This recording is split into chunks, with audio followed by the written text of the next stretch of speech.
Who sleeps in a mechanic workshop at night, wakes up before the first cock crows, and roams the city like a ghost by day? Not for food, not for pity, but for something far deeper. In the heart of Benin City, under the noise, the heat, the struggle, lives a little girl. Amara, just 3 years old, rejected by blood, feared by neighbors, and called a cursed child. Left alone in a wicked world where being an orphan is a crime, Amara doesn't cry, doesn't beg, doesn't even talk to anyone. But what she was doing in the street will shock you, because behind her silence was a purpose growing like fire. If you haven't subscribed, bestie, please do that now. And most importantly, please watch this story to the very end. It will break you, heal you, and inspire you. The full story begins now. It was a cold, quiet evening in Benin City. The sky was getting darker, the streets were empty, and all you could hear was the soft whistle of the wind. A man named Charles, young, powerful, and extremely rich, was driving his shiny black SUV back from a big business deal. His wristwatch alone could pay rent for half the city. But guess what? Even with all that money, fate had other plans. As he was speeding down the lonely road, the car suddenly made a sound. Grrr! Pack! Pack! Charles frowned and muttered, "Great. What now? Did my millions offend this car?" He turned off the AC, tapped the dashboard like it was a stubborn child, and tried restarting the car. Nothing. He tried again. Still nothing. Annoyed, he stepped out of the car in his spotless white shirt and shiny shoes that probably had never touched dust before. He opened the bonnet and stared at the engine like it just insulted his ancestors. "Fantastic," he said sarcastically. "I make deals worth billions, but can't fix a car to save my life." He checked his phone. No signal. Called his driver. Unavailable. Mechanic. Not connecting. Not even Google Maps was loading. It was just him, his dead car, and mosquitoes with big dreams. He sighed deeply. So this is how rich men suffer in silence. He stood by the car for nearly 20 minutes, sweat soaking through his shirt, muttering to himself, "Just one peaceful day. That's all I asked." But then something strange happened. From across the road, someone was walking slowly, very slowly. It was a little girl. She looked no more than 8 years old. Her dress was faded, her feet were bare, and she carried a tiny plastic bag like it held all her life's treasures. Her hair was messy, her face looked dry, and yet her eyes sparkled with something. Hope, maybe. Charles squinted. Now, who in heaven's name lets a child walk here alone at this hour? The little girl came closer, stopped a few steps from him, and tilted her head like a curious puppy. "Sir, your car is sick?" she asked softly. Charles blinked. Was this real? "What?" he asked. She repeated herself, slowly this time. "I said, is your car sick, sir?" He stared at her, unsure whether to laugh or cry. "My car isn't sick. It's dead. Totally dead," he said dryly. The girl nodded like a doctor hearing bad news. "It's okay. Sometimes my stomach also dies when I don't eat." Charles stared at her, shocked. "Wait, how old are you?" 8, she replied proudly. "And a half." Charles raised an eyebrow. "And what do you know about cars, Miss 8 and a half?" She smiled, showing a missing front tooth. "I don't know cars, but I know people, and you look like someone who doesn't like asking for help." Charles chuckled. The sarcasm stung a little. "Smart mouth," he muttered. "You lost too much food or read too many books?" "I lost my parents," she replied plainly, "but I didn't lose my brain." That hit him like a slap. He went quiet. The little girl stepped closer, peeking into the car bonnet. "You didn't close your battery cap properly," she pointed. Charles leaned over and looked. She was right. Then the little girl fixed it and also touched some things in the bonnet. She asked him to turn the key, and vroom! The car roared to life. The billionaire's eyes widened. What in the world? He jumped out of the car, mouth wide open like someone who just saw a ghost. "You did it! You actually did it!" He almost hugged her, but paused midway. She was just a child after all. Still, he couldn't hide his shock and joy. "You just helped me, young lady. For real. Amara gave a shy smile, dusting her tiny dress. It wasn't magic, sir. You just needed to close your battery cap properly. Charles stared at her like she was a walking miracle. But how on earth do you know this stuff? She shrugged like it was nothing. I sleep behind a mechanic's shop. I watch them fix cars when I can't sleep at night. Some of them even explain things to me, sometimes. Boom. That hit Charles right in the chest. This little girl, just 8 years old, homeless, hungry, and barefoot, had just fixed his multi-million naira car. He felt his chest tighten. Guilt. Shock. Something he wasn't used to feeling. Without wasting time, he rushed to his car, opened the glove compartment, and pulled out a thick bundle of naira notes. Here, he said, stretching the money to her, take this for your kindness. At least get food, clothes, a warm place to sleep. But Amara stepped back and shook her head slowly. I can't take it, sir. Charles blinked. Wait, what? I just helped you, she said calmly. My kindness is not for sale. Goosebumps. Instant. Charles froze, completely stunned. This was new. This was different.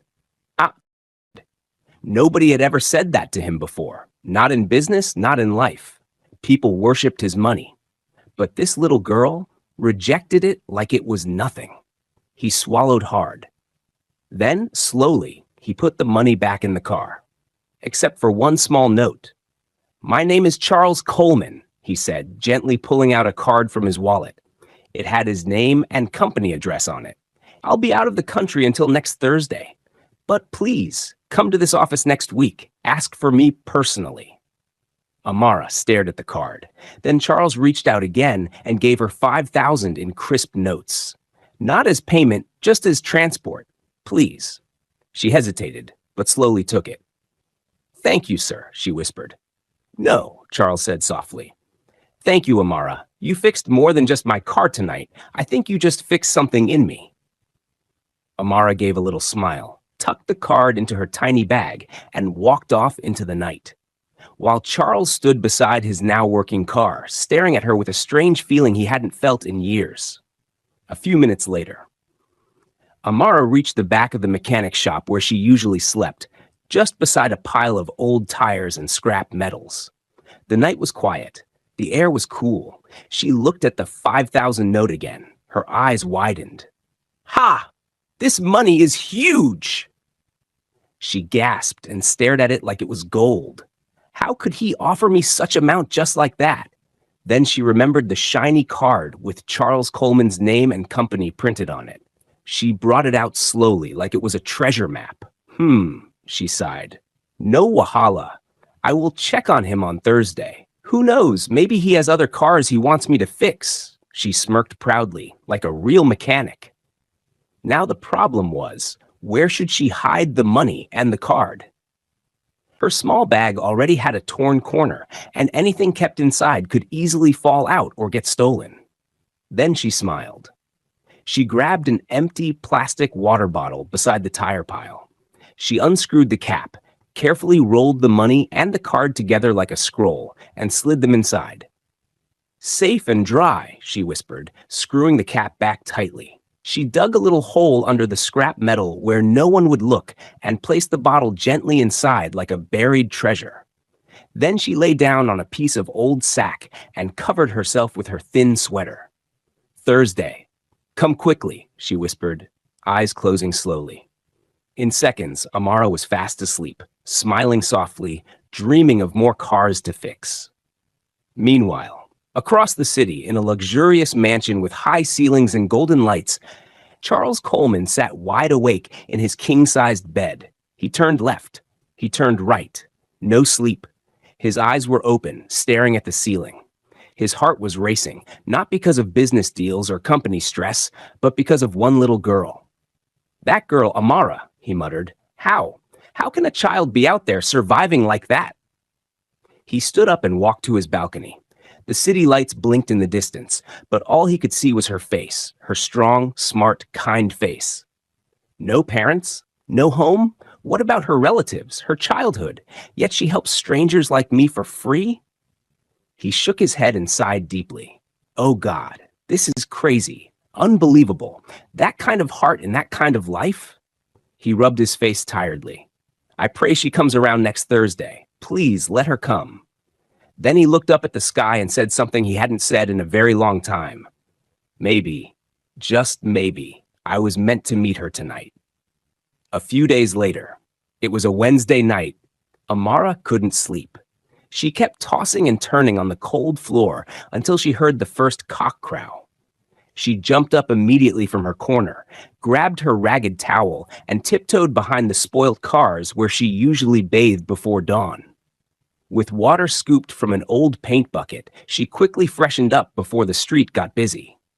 Today, I'm fixing more cars, she whispered to herself with determination, tying her scarf firmly.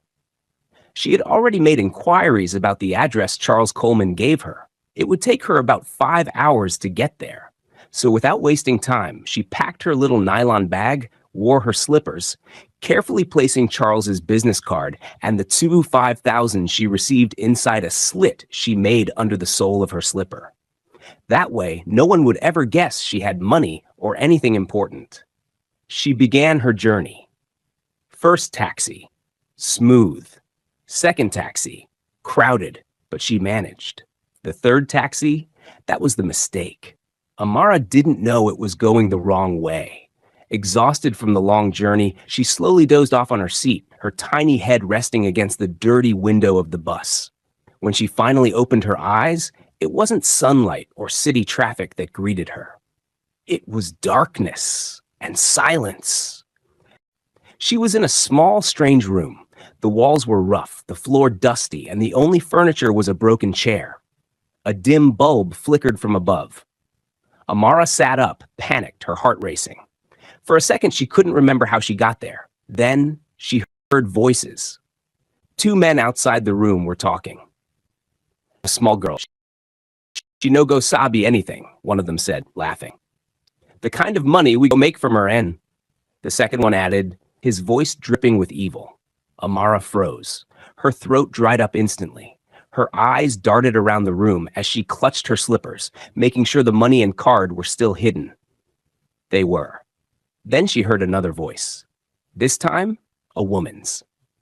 Muck unna no touch am. Just wait till night. We go settle everything then.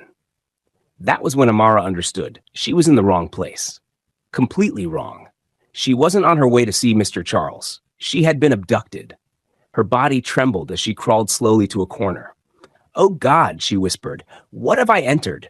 I just wanted to fix cars. I just wanted to see the man who believed in me. She wrapped her arms around her legs and buried her face, praying, whispering, hoping. Meanwhile, miles away, Charles Coleman was pacing in his room. He had waited for her all day in the office and had been staring at the clock all evening. I told her Thursday, he mumbled. Why hasn't she come? He had cleared his entire schedule, hoping to welcome her himself. His gut twisted with worry. That girl, the way she looked, so smart, so full of life. But there was sadness in her eyes, he said to himself. Where is she? What if something happened on her way? He picked up his phone, stared at it for a long while, then slammed it down in frustration. God, please, let her be safe. I pray she comes around. A moment later, Charles's phone sat on the glass table, vibrating. He had been pacing restlessly in his room, checking the door, the clock, then back to the business card in his hand. Suddenly, it rang again. He glanced at the screen. Unknown number. He stared at it for a moment, heart skipping. Could it be her? He slowly picked up the call and pressed it to his ear. Hello? A voice responded almost immediately, deep and slightly hoarse. Good afternoon, sir. My name is Henry, the mechanic who owns the space where Amara stays. Just wanted to know if she arrived safely. She left here very early this morning. Charles froze. His breath caught. He didn't say a word. His hand slowly fell to his side, phone still pressed against his ear. His heart pounded so loudly it echoed in his ears. She left? Early? But she never showed up. Hello? The man's voice came again, breaking the silence. Hello, are you still there? Charles blinked quickly, regaining his voice. Yes, I'm here. You mean Amara left this morning? Yes, sir. Around 4:30 a.m. She said she was going to meet someone important, someone who gave her a card. She seemed very excited. I just felt I should check in. Charles ran a hand over his head, his chest tightening with fear. She never came. I've been waiting all day. She didn't show up, and she hasn't called. There was a long pause. Oh my God, Henry said softly. That's not like her. She always returns by nightfall. You don't think? I don't know. Charles cut in, his voice now sharp with panic. I don't know, but something is wrong. I feel it. He walked over to the window, trying to stay calm. Can you send me the exact location she left from? Charles asked urgently. The mechanic's shop. I'll be there first thing in the morning, and if anything else comes up, anything at all, you call me. Immediately. Okay, sir. I'll send it right away. The call ended. Charles dropped into a chair, his head in his hands. This wasn't just about a street girl anymore. Something was off. Deeply off. He looked up, his eyes filled with fear and determination. Wherever you are, Amara, just hold on. I'm coming for you. Very early the next morning, before the sun had fully risen, Amara was jolted awake by a rough hand shaking her shoulder. Stand up, a man barked. We're moving. Half asleep, Amara's eyes fluttered open, only to see a group of unfamiliar faces, all moving quickly, packing bags and whispering nervously. A woman yanked at her feet. Hurry! Police is raiding this area today. We need to change location.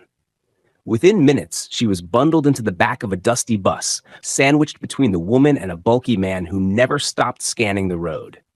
They drove for hours, bouncing along a rough, deserted path. Suddenly, the bus coughed twice and stalled. Crrrn! Crrrn! The driver turned the key again. Nothing.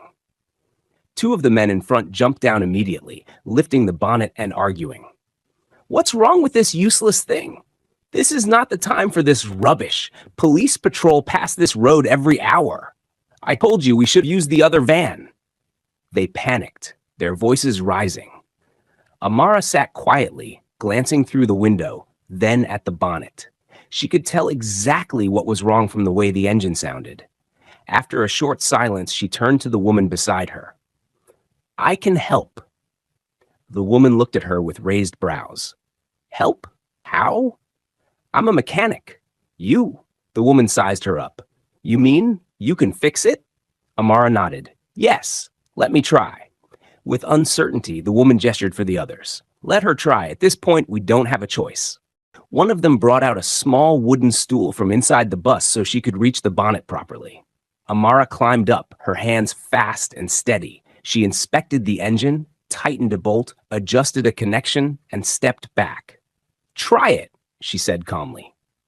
The driver turned the key again. Vroom! The engine roared to life. They all shouted in joy, rushing toward her. But just before they got close, Amara quickly disconnected a wire. The bus rolled forward a little, and then went completely dead. Everyone froze. What happened again? The driver looked up, confused. The woman turned sharply. Small madam, she called softly now. Please help us. Check the bus again. Amara gave a small, knowing smile. She climbed back up, but this time she didn't fix it. She started loosening more things, removing a part here, twisting another there. She worked quickly, but silently prayed under her breath. God, if help is coming, let it be now. Please? Suddenly, a black and white police patrol van appeared in the distance. Amara didn't panic. She climbed down slowly, still holding a spanner, her hands greasy. One officer pointed at the odd scene. Is that a small girl fixing a bus? Their vehicle pulled over. But before the officers could get out, the men and woman took off, jumping into the nearby bush and disappearing between the trees. Amara watched them run, then turned to the officers as they approached. One of them stepped closer. What are you doing here, little girl? She wiped her hands, stepped forward, and said calmly, I was going to meet my father, Charles Coleman, yesterday, but I was kidnapped. The officers exchanged glances quickly. Charles Coleman? One repeated. The Charles Coleman? Amara nodded. Yes, he's my father. They looked at her in disbelief. And you dress like this? Amara gave a small smile, lowering her eyes. The officers scanned the bush with their torches, but the kidnappers were long gone. Then one of them turned to her again. "Do you think you can get this bus moving?" She nodded. "Yes, sir. If you want to tow it or drive it to the station, I can fix it." She climbed up once again, adjusted the disconnected wire, and fixed what she had tampered with earlier. The engine came back to life. The officers couldn't hide their surprise. They all got into the vehicle and made their way to the police station, with the bus following behind. Amara sat quietly, but inside, her heart was beating fast. She had escaped. But this wasn't the end. It was just the beginning. At the police station, Amara sat quietly on a wooden bench in the corner, her dirty clothes clinging to her small frame, her greasy hands resting on her lap. The officers stood nearby, laughing and joking, casting suspicious glances in her direction. One of them sipped from a plastic cup and said, "She really said Charles Coleman is her father? Can you imagine?" Another chuckled. "Maybe she thinks we're fools. Just look at her. No shoes, tattered dress, and grease all over her face. She probably belongs to the kidnappers," another added. "That's their new trick. Send a small girl to act innocent." They all laughed. Amara's eyes welled with tears. "Please," she whispered, stepping forward. "Just call him. Please." He gave me his card. "I left it in a safe place, but I can tell you his name. Charles Coleman. Please."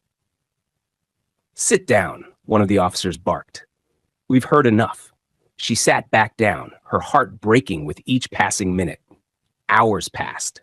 Each time the door creaked open, Amara looked up in hope, only for it to be another officer or a civilian coming in for unrelated matters. She was beginning to lose strength, her eyes heavy with exhaustion and disappointment. Then, the door opened again, and in walked a tall, composed man in a crisp suit, his eyes scanning the room urgently. "Good afternoon," he said firmly. "I need to file a report." The officers stood straighter, recognizing Charles Coleman immediately. "I'm looking for a child, a girl, about 8 years old. Her name is Amara. I met her recently and she was supposed to come see me yesterday, but she never arrived." He pulled out a picture on his phone, showing it to the officers. The room went silent. The officer closest to Amara gasped, glancing at the little girl in the corner. "Wait, sir, did you say her name is Amara?" Charles nodded. One of them slowly turned around and pointed at the small girl sitting quietly, wiping her eyes. "That's her." Charles turned immediately, his eyes locked with hers. "Amara?" Amara stood up slowly, tears now streaming freely down her cheeks. "Sir, I tried to come, but they took me." Charles rushed to her, falling to his knees and pulling her into a hug. "My God, Amara." The officers watched, frozen in place. Reality hit them hard. This greasy, tattered girl was indeed Charles Coleman's daughter, or at least someone he deeply cared about. Charles turned sharply to the officers. "She's been here for hours. Why didn't anyone contact me?" One of them stammered. We thought she might be one of the kidnappers." Charles's eyes flared. "She's a child." He picked Amara up in his arms. "I'm taking her home, and I expect an apology. Every single one of you mocked a child instead of protecting her." The officers lowered their eyes, ashamed. Amara held on tightly to Charles as they walked out of the station. She had been humiliated, doubted, and laughed at. But now, in the arms of the man who believed in her, she finally felt safe. As Charles carried Amara out of the police station and gently placed her in the back seat of his car, he pulled out his phone and dialed a number. "Hello?" The voice on the other end answered quickly. "Henry," Charles said, his voice still filled with emotion. "I found her. Amara has been found." "Oh my God! Thank you, sir," Henry exclaimed with relief. "I've been worried all day." Charles smiled faintly. He glanced at Amara through the rearview mirror. She was curled up quietly, her eyes still red but calm now. "You did well, Henry. That picture you sent helped. The moment I showed it at the station, everything changed." "I'm so glad to hear that, sir. I just couldn't sleep thinking about her safety." Charles nodded, grateful. "Thank you again. I owe you." "No, sir. We owe her. That girl has a good heart, Henry replied. Charles ended the call and turned on the ignition. Without a second thought, he drove straight to one of the biggest boutiques in town. When they arrived, Amara hesitated at the entrance. The sparkling glass doors, shiny tiles, and racks filled with clothes were nothing like what she'd ever seen. She stepped back slightly. Charles noticed and gently touched her shoulder. "Come on, Amara, these are all for you." She looked up at him, unsure. "Me?" "Yes," he smiled. "You've been wearing oil-stained clothes and sleeping under spoilt cars for too long. Let's change that." With a soft nod, she followed him inside. Charles walked her through the boutique. Hand in hand, he picked out dresses, sneakers, jeans, and warm jackets. For every outfit, the attendant suggested, Charles turned to her and asked, "Do you like this?" And each time, Amara's eyes lit up a little more. They got a pair of white sneakers that made her smile shyly, a yellow sundress that brought out the brightness in her eyes. And when she saw a small pink wristwatch in a corner shelf, Charles noticed her pause and picked it up immediately. "We'll take this too," he told the cashier. By the time they were done, bags were loaded into the back of the car, and Amara sat in the front seat, clutching the small pink watch, her heart full. She had never been treated this way. And as the car drove off, a small voice in her head whispered, "Oh, from helping a stranger to sitting in an expensive car. Amara, you don't blow." A few hours later, Charles opened the door to his large mansion, gently guiding Amara inside. The tall ceilings, sparkling chandeliers, and well-polished floors left her speechless. "Welcome to your new home, Amara," he said with a soft smile. She turned slowly, looking around, her dusty feet hesitating to step further in. Immediately, Charles called out, "Lucy!" A tall, kind-faced woman in her early 40s walked briskly from the hallway. "Yes, sir," she responded with a respectful nod. "Please take Amara, bathe her, clean her up, and help her dress properly. She's our special guest." Lucy looked at Amara kindly. "Come with me, dear." Shyly, Amara followed her. Within minutes, Lucy had helped her soak in a warm bathtub, scrubbed off the layers of grease and dirt, and combed through her hair gently. She dressed her in one of the soft cotton dresses Charles had just bought for her. When Amara stepped out of the room and walked down the hallway, Charles looked up from his seat and was stunned. She looked like a little princess. "Wow," he muttered, unable to hide his surprise. "You look beautiful, Amara." A shy smile crept onto her face as she gently sat across from him. After breakfast, Charles led her into his study room. "I'll be in here working for a while," he said, sitting behind a large desk, flipping through a file. "You can stay with me." Amara looked around. Her eyes landed on a large brown photo album on the shelf. "Sir, can I go through your family photo album?" she asked, pointing at it. Charles glanced up and nodded. "Yes, you can. But I won't have time to explain the people in it right now. I'll do that later, okay? Just keep yourself busy." "Yes, sir." Amara nodded and carried him carefully to a chair. She began flipping through the pages, smiling at the baby pictures, the birthday parties, and the large family gatherings. The people looked so happy and rich. Some of the photos were old, slightly faded. But then her hand froze. Her eyes locked on one particular image. A woman in a maid's uniform, standing at the corner of a family picture, slightly behind everyone else. Her heart dropped. She leaned forward, squinting. It was her mother. "Sir?" Amara's voice trembled slightly. "Who is this woman?" Charles looked up from his file. Which one?" Amara pointed at the picture. "This one. The maid." Charles got up and walked over to see it. He stared at the photo for a moment, then said casually, "Oh, that's Anita. She used to work for my parents a long time ago." Amara's hands began to shake. "Do you know my mom?" Charles raised his brow. "Your mom? I think you told me she's late." "Yes," Amara replied, her voice breaking. "But this is my mom. Her name is Anita." Charles gasped. He took a step back, looking again at the photo. "Are you sure? That woman was just one of the maids my parents employed years ago. Quiet, hard-working Anita." "Yes," Amara said confidently. "That's my mother." Charles stared at her, confused, shocked, and speechless. A silence settled in the room, thick and heavy, as their eyes met. Charles turned to her, still staring at the photo, then at her face again. His throat was dry. "We need to go to the hospital right now," he said suddenly. Amara frowned, looking up at him with concern. "Is anyone sick?" Charles nodded slowly. "Yes, I am sick." Her expression changed immediately. She rushed to his side. "Oh no, you shouldn't have waited. Please let's go to the hospital now." Charles gave a weak smile, but inside he was burning with questions, fear, and a strange hope he hadn't felt in years. Later that day, at the hospital, they ran a DNA test immediately. The wait felt like forever. Amara sat quietly in the waiting room, her fingers crossed tightly, her eyes staring at the floor. Charles paced back and forth restlessly. Finally, the door opened and the doctor stepped out holding a file. "Mr. Charles Coleman?" Charles walked up quickly. "Yes, doctor?" The doctor looked from him to Amara, then back at Charles. He smiled. "She is your daughter." Silence. Charles blinked twice. "What?" The doctor nodded again, gently handing him the file. "The DNA test is a match. She's your biological daughter." Charles felt like the floor beneath him moved. He looked at Amara. She looked confused. "Sir, what did he say?" Charles bent down slowly to her level, tears already welling in his eyes. "He said, 'You're my daughter.'"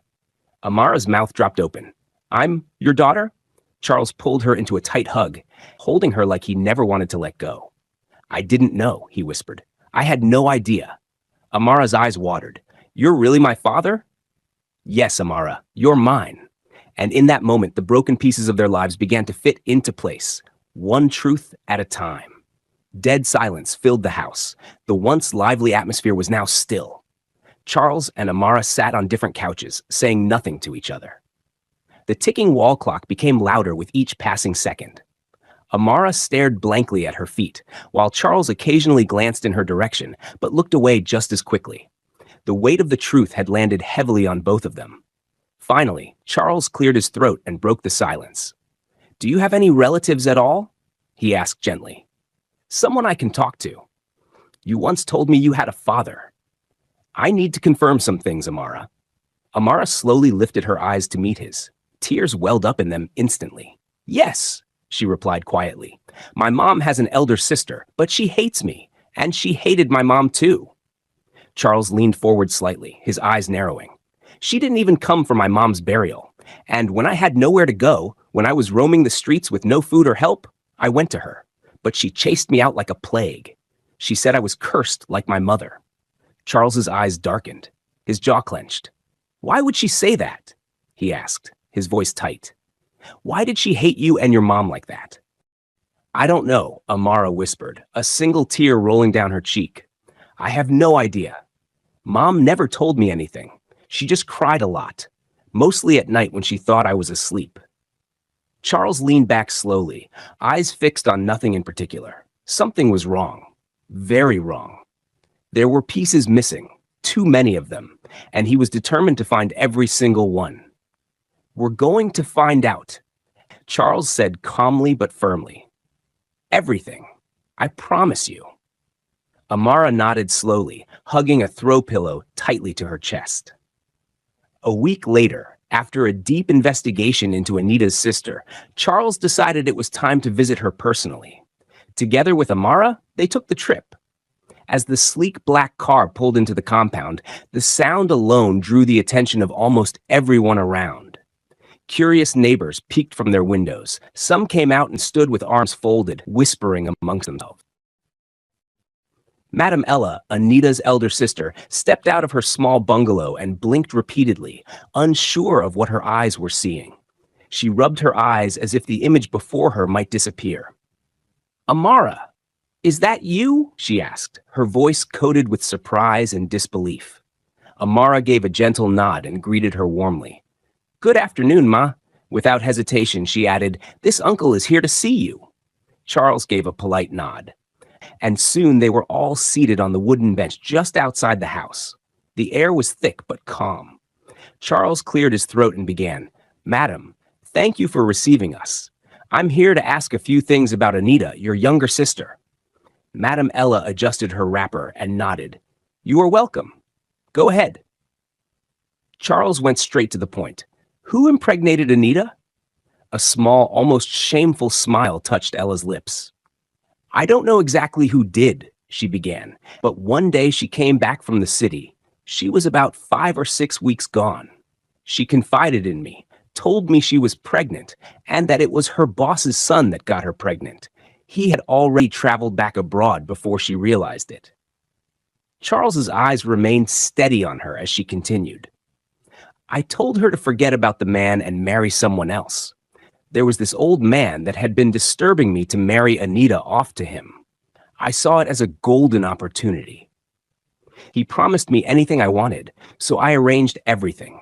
I forced Anita to marry him, collected money for the marriage, and even collected monthly salary for giving my sister to him. Charles clenched his jaw but didn't interrupt. Ella continued, her voice quieter now. That's why she stopped talking to me. She never forgave me. Maybe I didn't treat her well. Maybe I ruined her life. But, she paused, sighed deeply. That's the truth. Charles gave a small, appreciative nod. Thank you for telling the truth. Ella nodded slowly. At this point, I have no reason to lie anymore. But she turned to Amara, her voice unexpectedly cold. I never liked her. I don't even know why. I just didn't. Charles glanced at Amara, whose face remained calm, though her eyes told a different story. Then Charles looked back at Ella and said, Years ago, I returned home for a holiday. I was very sick. My parents weren't around. Anita was the one taking care of me. She was so quiet, so gentle. I don't know what came over me that day. I was weak, confused, and in that moment of weakness, I crossed the line. It happened only once. Just once. A week later, I went back to the States unaware she got pregnant. Madame Ella's eyes widened. So, you're the one? She gasped. You're her father? Charles looked at Amara. She gave a little nod and a faint smile. Yes, Charles said softly, I am. Tears streamed down Madame Ella's face, not from joy, but a deep mixture of regret, shame, and confusion. I separated a child from her father, she whispered. I destroyed my own sister's life. Amara remained silent, only holding tightly to the hem of her dress. Charles stood up slowly. It's not too late to do right. You may not like Amara, but she's my blood. Without waiting for more, Charles gently helped Amara up. Let's go home. The neighbors still watched quietly as the car pulled out of the compound. But this time, the whispers were different. They weren't about the car. They were about the truth.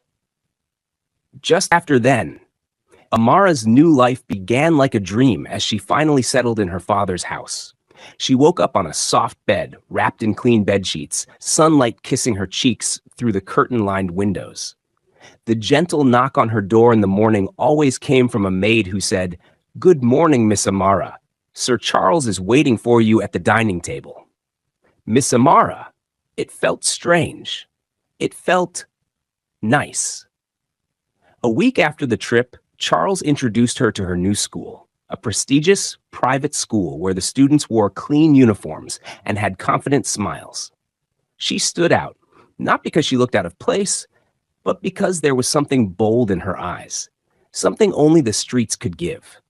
And when asked to introduce herself, she stood proudly and said, My name is Amara Coleman, and I want to be a mechanical engineer. The entire class blinked. Some giggled, others were curious. But one person who wasn't surprised at all was Charles. When she got home, he was already waiting by the poolside. He smiled. So, mechanical engineering? Amara nodded. I've always liked fixing things. Remember how I saved your car and how I planned my escape from the kidnappers by fixing their bus? He laughed, deep and full. How could I forget? From that day on, their bond grew. Charles spent his free time learning everything about her favorite things. They played board games together. He watched her sketch machines on the dining table, even joined her in the garage one Saturday as she attempted to dismantle an old engine just to study it. His hands got greasy. He didn't care. For Charles, this was healing. Making up for the past. One afternoon, he handed her a key. This is your personal driver, Mr. Tunde. He'll take you to school and anywhere else you want to go. You're no longer alone, Amara. Amara blinked. I don't deserve all this. He held her hands and said, You deserve even more, my daughter. Years later, time moved like a river, fast, steady, unstoppable. Amara stood tall on the stage of the university auditorium, dressed in her graduation gown. Her name had just been called Best Graduating Student, Faculty of Engineering, Amara Coleman. The hall erupted in applause. Charles rose to his feet, clapping proudly, his eyes misty. His daughter, the one he never knew existed, had become the woman who reconnected him to a past he almost lost forever. After the ceremony, reporters rushed toward Amara. "Young lady, you've made history. What inspired you to study mechanical engineering?" Amara smiled, holding her award tight. "Well, years ago, a stranger's car broke down on a lonely road. I fixed it, and that moment became the turning point of my life. That kindness led me to my father, and that moment led me here." A hush fell among the reporters before one shouted, "Incredible!" Charles stepped beside her, placed a proud hand on her shoulder, and whispered, "You didn't just find your father, Amara, you found your destiny." And indeed, she had. She was no longer the girl they ignored, or the child they mocked, or the orphan they chased away. She was Amara Coleman, daughter of a billionaire, mechanical engineer, and a living proof that no matter how rough the journey starts, destiny always finds its way home. Months later, Amara had traveled far and wide. She had stood before world leaders, attended global engineering conferences, and signed contracts with multinational automobile firms. But despite the cameras, flashing lights, and her new last name, she never forgot where it all began. A dusty mechanic workshop, a torn mattress by the oil-stained wall, a man named Uncle Henry. And so, one sunny Saturday afternoon, Amara returned, not just as a guest, but as a daughter coming home to honor the man who first believed in her. The once scattered, rust-covered workshop had been transformed. A sparkling new sign read, "Henry's Auto Diagnostics, powered by Amara Coleman Engineering." There was music in the air, decorated chairs under canopies. Local press and curious neighbors gathered. And right in front, an emotional Henry stood in a crisp new suit, trying hard not to cry. Amara took the stage. With tears brimming in her eyes, she raised the microphone. "Before I became a Coleman, before I ever touched a university door, before anyone called me brilliant, one man opened his heart to me when I had nothing but a torn bag and a broken dream." She turned and gestured to him. "Mr. Henry is the only family I had until I met my father. He allowed me to sleep in his workshop. He never took advantage of me. He gave me small care within his little means, but most importantly, he gave me the passion that led me to my destiny. He taught me how to fix cars. He taught me how to dream. He showed me what it means to love someone without asking for anything in return." The crowd clapped thunderously as Amara stepped down and hugged Henry tightly. And then, out of the crowd, Madame Ella emerged. She waited until Amara was done receiving guests, then approached quietly. Without shame, she dropped to her knees. Her voice trembled. "Please, Amara, forgive me. I was wrong. Let me be the mother you've lost. I know I failed. I know I hurt you and your mom. But I am begging for another chance. Please." Amara turned slowly. Silence fell. She looked into Madame Ella's eyes, not with hatred, but with a quiet strength that only comes from surviving betrayal. "Sister Anita," Amara said softly. The name stung like a slap. "I disconnected fully from you the day you confessed how you traded my mother for money. You didn't just chase her away. You sold her. If you hadn't, maybe, just maybe, she would still be alive today." Madame Ella began to sob. Amara gave a small, sad smile. "You're not my enemy, but you can never be my mother." And with that, she walked away, gracefully, powerfully, leaving Ella on her knees, surrounded by the truth she could no longer hide from. Years later, a large glass building gleamed under the morning sun, surrounded by a fleet of cars designed and engineered in Africa by a woman. Inside, young girls in navy blue coveralls sat behind tool benches, learning how to dismantle and rebuild engines with confidence. On the wall above them was a powerful quote in bold letters. You're never too small to fix something, even your own life. Amara Coleman.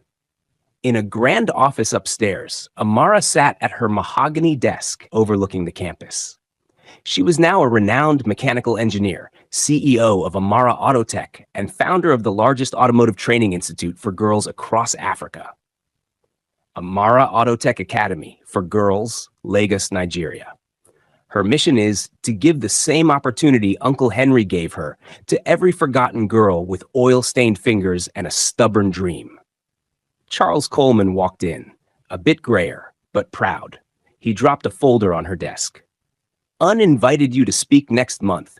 You're officially one of their global role models for innovation in engineering and youth empowerment. Amara smiled. Tell them I'll come, but only if I can wear my jumpsuit. They both laughed. A moment later, she walked into the workshop, surrounded by teenage girls who paused what they were doing and clapped when they saw her. Auntie Amara. Ma'am, come see what I built. Can you sign my toolbox? She sat with them, greasy and glowing. She wasn't just teaching engineering. She was giving lost daughters a reason to believe again.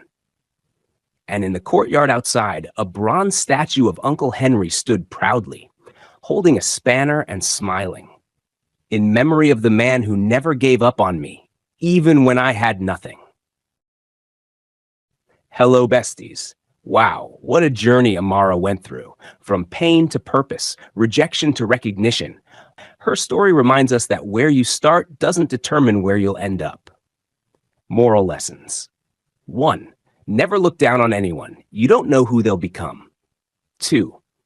A little kindness can change someone's entire life. 3. Your talent, no matter how small, can connect you to your destiny. Even in brokenness, God can rebuild your story beautifully. To all the Mr. Henrys in the world, thank you. To every Amara out there, keep going. Your light is coming. Please, besties, don't forget to leave a comment in your language and tell me what touched you the most in Amara's story.